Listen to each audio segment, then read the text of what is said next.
Welcome to the deep dive. You've brought us, well, quite a stack of sources today. Looks like we're blending some deep ancient history with some pretty high-stakes modern espionage. That's right. It's a real mix. We're tracing the experiences of a character, Cassiopeia Vitt, and through her eyes, we uncover some startling stuff about lost civilizations, but also modern conflicts in some very remote, dangerous places. Okay, so where do we start? The sources kick off in the Rila Mountains. That's Bulgaria, right? South of Sofia. Exactly, about 200 kilometers south. And Cassiopeia Vitt, she's wealthy, interested in archaeology, specifically Thracian tombs. She's been captured. Captured by who? Men who claim they're archaeologists digging for bones. That's the official story they give her. But earlier, in a village nearby, they were described differently. How so? Locals called them rockhounds, just rockhounds. Ah, so not quite Indiana Jones then. That little detail feels important. It's absolutely key. Because this isn't really about bones, you know. The leader, Peter Varga, he's controlled by, well, the sources point to Russians. They're exploiting a resource there. What kind of resource? Bulgaria has manganese, copper, gold. True, but the sources are pretty clear. And it lines up with Cassiopeia's own suspicions and, frankly, historical fact. The former Soviet Union openly exploited uranium there. A massive deposit. Is the archaeology? It's a front. Precisely. A perfect cover for a secret, Russian-controlled uranium mining operation. They're digging for something much more strategic than Thracian gold. Okay, so a cover story using ancient history. Let's actually talk about that history for a moment. Yeah. What drew Cassiopeia there to begin with? The Thracians. Right, the Thracians. They were a really formidable group, warlike, originally nomadic people who settled the central Balkans maybe 5,000 years ago. They even pop up in the Iliad, allies of Troy. Wow, okay, so ancient roots. Deep roots. But the fascinating and kind of crucial thing for archaeologists is they didn't develop a written language. Not really. Which means Yeah. the tombs are everything. Pretty much. Their beliefs, their power structures, their culture, it's all in what they buried. Their whole story is underground. And what was their culture like? Anything specific stand out? Oh yeah, before they got Hellenized, they had a distinct look. Beards, tattoos, cloaks, boots, specific hats. And the sources mention a fresco fragment Cassiopeia sees, even in the looted chamber.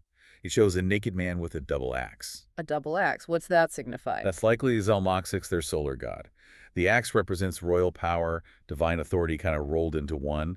And the Rila Mountains themselves, the name means well-watered, so clearly a vital area for them. Okay, so Varga, the captor, he shows Cassiopeia this initial chamber, an antechamber. Yeah, rectangular room, low ceiling, sharp walls, an altar maybe, but it's empty, looted clean. And this is where the geologist comes in, the Russian guy. Lev Sokolov, yes. He's not actually one of Varga's crew, not really. He's a geologist, an oil specialist, brought in, basically forced to confirm the uranium find for the Russians. And his English. It's got that, thicker Russian sound. But the sources stress something important. He hates the Soviet system, hates the Russians running this show. His motivation isn't loyalty. What is it then? Escape. He wants to get to China. His wife is there, pregnant. That's his only goal. So he's caught in the middle. He confirms the uranium, but then warns Cassiopeia. He does. Tells her she won't leave alive, not as a threat, more like a statement of fact from someone who knows how these operations work. And that's when Cassiopeia decides she needs to act. Chaos is her only option. And she does, right? Vargas pushing her for info. Yeah, and she sees this rock, about fist-sized, near that blackened altar slab. She doesn't try to fight Varga head-on. Instead, she grabs the rock and just whips it at the light bar. Taking out the lights. Plunges the whole place into darkness. Sparks fly, blue-white apparently.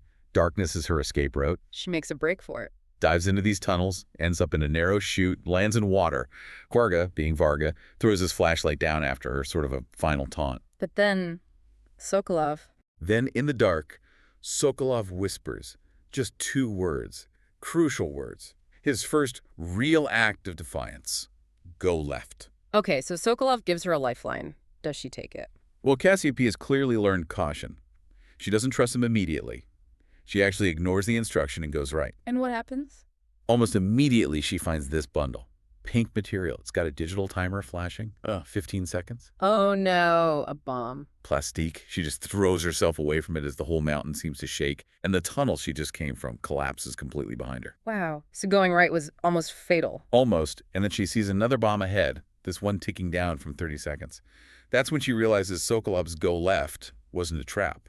It was meant to save her from that first blast, the immediate collapse. But now she's trapped between collapses. Exactly. Trapped, but alive, thanks to Sokolov's calculated risk, and she's resourceful. Covered in dust, wet, but she notices something. Yeah, dust motes, dancing in the dark. Fresh air. So she starts kicking at the base of the collapsed rock, finds loose stuff, makes a narrow crawl space, and squeezes through. And who's waiting on the other side? Sokolov. And he immediately proves he's on her side this time. Yeah. Hands her his gun, loaded, says straight up, I'm a scientist, not one of them. I'm not the enemy. Okay, so trust established. Where does he lead her? Deeper in. And this is where, the story takes this amazing turn back towards the ancient world. He leads her down into this massive natural chasm. Describe it. It's like an inverted cone of rock, towering 50 meters high, maybe more, formed millions of years ago. And at the bottom, there's this pool of water, but it's blood red. Iron deposits, probably. Sounds dramatic. And then the big reveal. Right there, hidden in this incredible natural formation, Sokolov points to a perfectly chiseled doorway. He says this is the real find. The authentic, untouched Thracian heroon. A heroon, so like a hero's shrine. Exactly. An underground temple or sanctuary for a ruler or great hero. And what's inside is just monumental. It's a circular room, domed ceiling, beehive architecture, maybe 20 meters across, limestone walls, ancient timbers, still intact. Untouched, you said. What did they find? Incredible stuff. Vibrant frescoes, the colors still bright, showing a horseman getting a wreath from a goddess. Yeah. Stone statues, high relief of women, and in the center, a stone deathbed. With the leader. The skeleton of a very important leader, yeah. Covered in gold. The gold band, brooches, leg guards, greaves, a dagger. Even shoes with gold stripes worked into them. Amazing. But you said there was something else, something truly remarkable. The absolute stunner. A bronze-plated wooden chariot, fully intact. It has 4 huge wheels, over 1 meter in diameter, covered in lavish ornamentation. A whole chariot. Underground. Yes. Given the Thracians left no written records, finding something like this perfectly preserved is archaeologically priceless. It tells us so much about their elite, their rituals, their technology, more than, 100 looted tombs could. It's an incredible moment of discovery. But the modern thread isn't gone, is it? Not at all. Just as they're taking this in, Varga's voice echoes down. He basically says he knew Sokolov would help her, like he anticipated the betrayal. So Sokolov's cover is blown. Completely. And Varga drops another bundle of plastique, a third one, right outside the Heroon's portal. Timer set to 40 seconds. They have to get out fast. And Sokolov was ready for this too. Turns out an earlier blast, maybe one of the ones Cassiopeia dodged, had exposed a hidden escape tunnel. He'd already cleared some of the rock. He planned an escape route all along. Seems like it. They scramble to clear the last few stones. Cassiopeia helps him. They just manage to squeeze into the crawl space as the explosion goes off behind them, dust and debris flying, sealing the Heroon away again, probably forever. Where do they end up? On the far side of the mountain. Safe for now. And Sokolov. Does he go with her? No. Cassiopeia offers him money, help, but he refuses. He just repeats this kind of fatalistic belief he has. Nothing is really important. Says that attitude will be the Russians' downfall. Then he leaves, heading for China, for his wife. Nothing is really important. That's quite a parting shot. It really is. And it's almost prophetic, because the sources jump forward 5 years, and we find that their paths do cross again under even more intense circumstances in a different story, The Emperor's Tomb. 5 years later. Okay, so where are we now? A big shift in location. Huge shift. We're leaving the forests of Bulgaria behind. Now we're in the high-altitude, barren landscapes of Asia. Specifically, the northern areas of Pakistan, right up against China's Xinjiang region. That's often called the roof of the world, isn't it? Where all those massive mountain ranges collide. Exactly. The Himalaya, the Karakoram, the Hindu Kush, the Pamir ranges, they all just smash together there. It's stunning. Apparently a trekker's paradise in some ways. But politically charged territory. Extremely. It's contested land. India, China, Pakistan all have claims or disputes nearby. Ooh. So it's a hotbed for smuggling, covert crossings, military patrols, inherently unstable, which makes it perfect for a chase scene. And Cassiopeia is being chased. She is. This time she's with another character, Cotton Malone. They both have Chinese weapons, interestingly, but they're being pursued on the ground by Pakistani soldiers, not Chinese. Okay, so regional complexities right there. And where are they being pushed? Towards the only possible escape route, this incredibly rickety-looking rope bridge over a deep gorge. The water below is described as rushing, gray with sand, glacial melt, freezing cold, full of silt. Just crossing that sounds dangerous enough. It is. Malone starts across first, testing it. But before Cassiopeia can even get on it, the real threat arrives. Air power. What kind? An AH-1 Cobra attack helicopter. A Cobra. That's serious hardware, American-made, right? Yep. Twin-bladed, twin-engine, usually carrying 20-millimeter cannons. And operated, in this case, by Pakistan. Seeing that kind of asset deployed way out here tells you they're not just chasing hikers. This is serious. So the helicopter, it targets the bridge.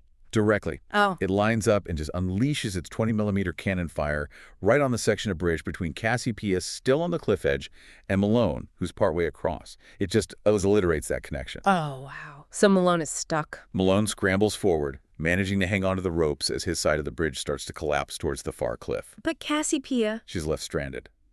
Clinging to the now dangling remnants of the bridge on her side, maybe 100 feet from Malone, suspended high above that awful, churning river. Can she climb back? Malone is yelling at her to climb, to hold on, but the sources are stark. She loses her grip, falls 50 feet straight down into that freezing, sand-filled glacial river, and she vanishes. Yeah.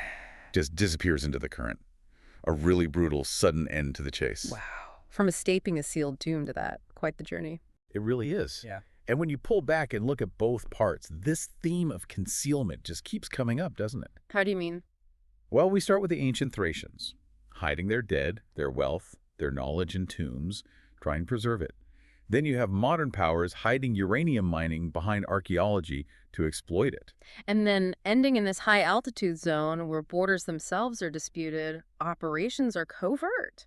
Secrets layered on secrets. Exactly. And the violence used to keep those secrets, whether it's plastique in a mountain or a helicopter gunship, just escalates. Yeah, the sources definitely highlight Cassiopeia's grit, though. Her resilience.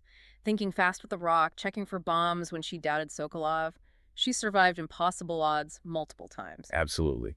But it also shows how fragile survival can be against, overwhelming military tech in these contested remote zones. Escaping an explosion is one thing. Escaping a Cobra gunship is another level entirely. It makes you think about the value placed on things. Ancient history versus strategic resources. Which brings us right to our final thought for you, the listener. Remember Sokolov's parting words. Nothing is really important.